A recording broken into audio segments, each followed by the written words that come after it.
taking publishing out, fight for taking performance royalties out. And you want to make sure that the percentage that they take is calculated on a net basis, not a gross basis. Let me give you a brief example. Say you do a performance for $10,000. Your booking agent gets 10% off the top, so that's $1,000 off. Now you have 9. Your manager gets 20% off the top. That's another $2,000 off. Now you have 7. Your lawyer, if he was involved in the deal, likely gets 5 to 10%. Let's say 5 to be conservative. So that's another $500 off. So now you're down to $6,500, and you have yet to pay the label or the IRS. Now you know the IRS is going to take a piece of your gross adjusted income, but you want to make sure that the label is also a net participant, meaning they get a percentage of the $6,500, not a percentage of the $10,000. Because in the average 360 deal, people are giving up anywhere from 10 to 30% of their 360 income. So if you're a new artist, you may have a 20 or 25% deal. If you give the label 25% of gross, it'll leave you after taxes with less money than anyone else got paid. So you always want to make sure that 360 is defined as limited as possible, and that the percentage of income taken is a percentage of your net income, not your gross income. The fifth red flag to look out for is a recording deal that does not give you, the artist, an exit. And believe me, this is probably the rarest provision in the music business. However, if they have you at the table and they're giving you a deal, it's because they want you. So you want to use as much of the little bit of leverage that you have as possible. And you don't ask for anything unreasonable. You simply ask that if there is no commercial release or no committed marketing and promotion within a certain amount of time, you can obtain a release from the deal with the label. Your music industry attorney will know the appropriate length of time to put into the deal, but generally I recommend if there's no commercial release or commitment to marketing and promotion within 2 years.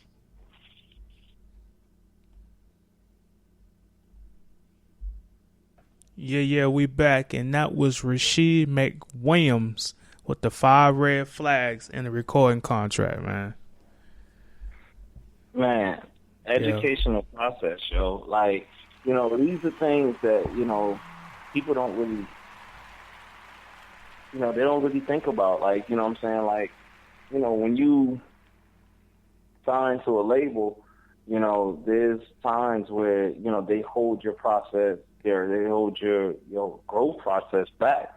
Like, for example, just like I was talking about with, the amount of time period in which the releases need to be done within, like, 24 months or, 48 months, process. I mean, look at, you got the Baby and Lil Wayne issue right now, because of the structuring of his contract.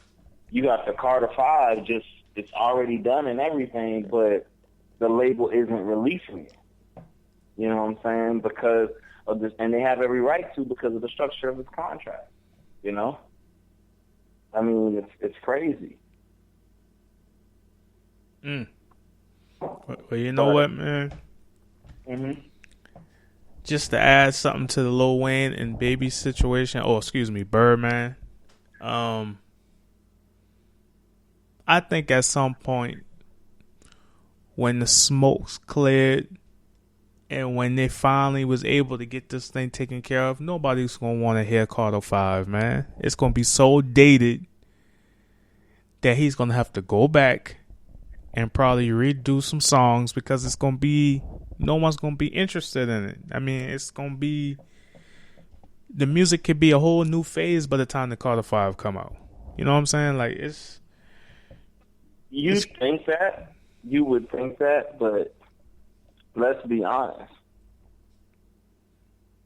I can sit here, and that's the beautiful part about the music industry, which is both a gift and a curse. I can sit here and listen to a Tupac album that came out, 20 years ago? And it still be relevant, word for word, today. And actually, No, I was a Ghetto Boys. The Ghetto Boys, Mr. Scarface, Bushwick Bill. You know, I was listening to them cats the other day. I was riding down the street, and it was their song that was so controversial at the time called "Fuck a War," and basically he was talking about when he recorded this song was when Bush Sr. was in office, and about how he basically feels about the draft and, you know, the war and, you know, going, you know, just, he was stating so many facts about it being anti-war, you know, to where it was amazing, and it blew my mind because, man, the same lyrics, word for word, could be applied to when Bush Jr. got into the seat. And it would, I'm telling you, if you want to listen to some music that just word for word, it's just what I call timeless music, that's one of those tracks. You know what I'm saying? Like, the same issues. Look at Tupac's Changes. Timeless. You know what I'm saying? I mean, so with Lil Wayne, I'm not saying that he has timeless music, but I'll say that, you know, he has music that, you know, if in this genre era that we're living in, if all he's talking about is not throwing shots at Lil Wayne, because I respect him a lot, don't get me wrong. But if he's talking about drug use, women, cars, and having money, hell, it didn't matter if he made this album 10 years ago. It still would be relevant in today. Am I wrong? Nah, you're not wrong, but see, when you put Tupac and Wayne sort of kind of together, I kind of cringe a little bit because it's two different artists, two different times, but I get what you're saying. But I was just saying, like, there's a lot of music that he has recorded probably within this whole mess in the last 6 months. He probably got more music on top of what he already recorded before the Carter 5 and then during the Carter 5 and now during this whole process here. So I'm just saying, when it does get released, I understand. You know what I'm saying? So I'm just...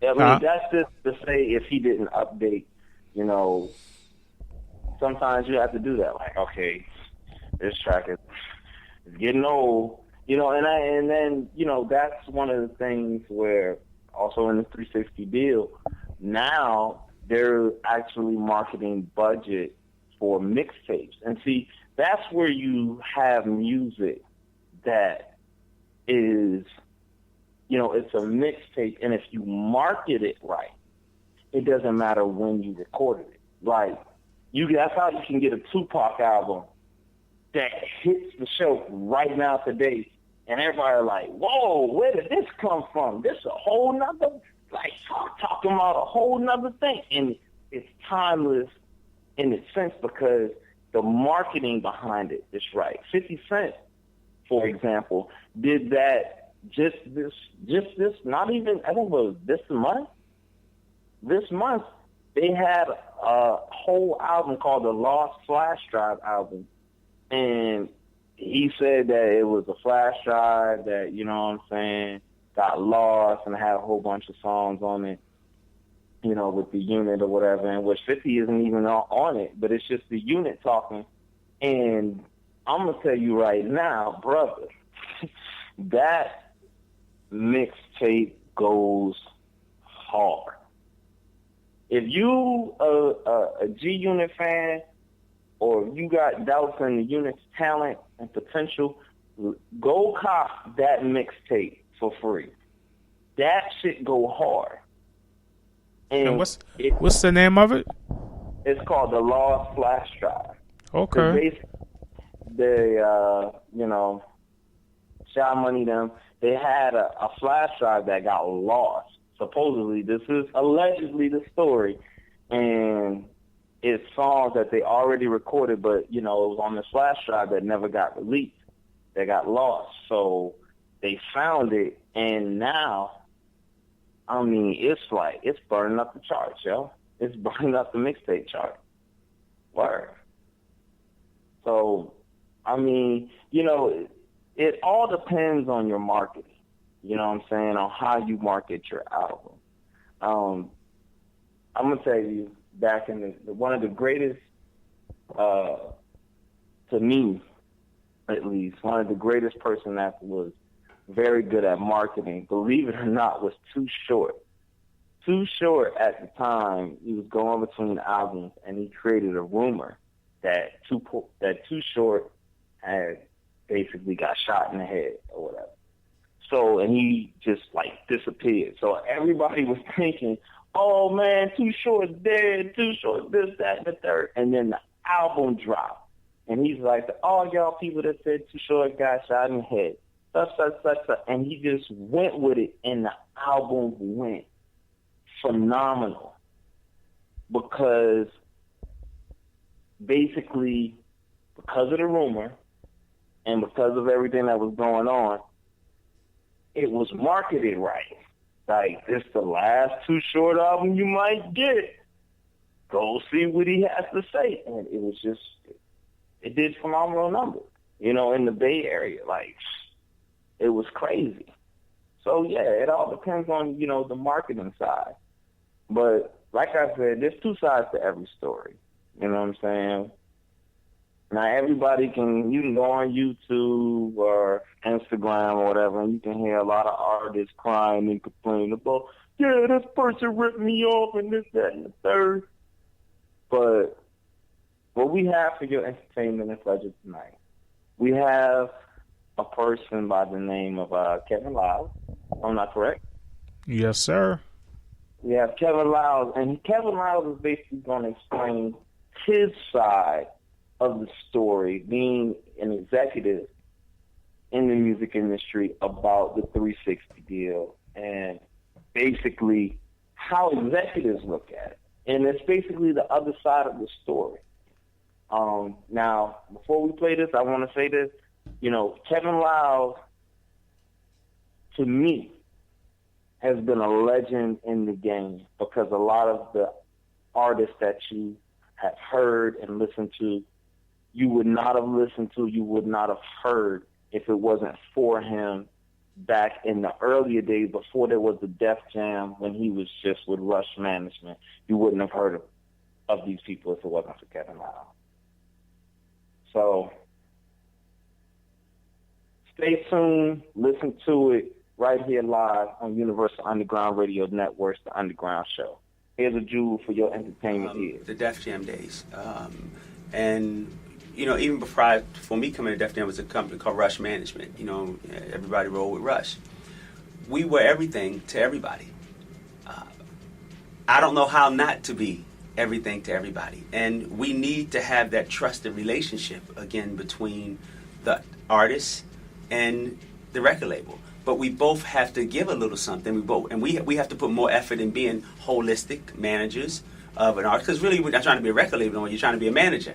And vice versa, the artist has to be receptive to somebody working in their life 360. You should want a board of directors. Every big company, even a company doing $1 million, say a company doing $500,000 in revenue or $30-40 million in revenue, they have a board of directors. They have an executive team. They have somebody that sits and they talk about strategy. So why wouldn't you want that as an artist? When you have, when you're taking a company public, which is what we do for every artist, we put seed money like a private equity person, and we take it public. So those of us who invested in Microsoft or Apple or McDonald's, when you put your initial money in, you keep your stock. So why shouldn't we share in stock if we're helping building a brand? Oh, if you don't look at yourself as a brand, if you're just putting out records, that's something different. I don't want a 360 on you anyway. But if you're looking at yourself as a brand and you want to be managed holistically, and I do think artists need record companies, and let's not call them record companies, entertainment executives, and I do think that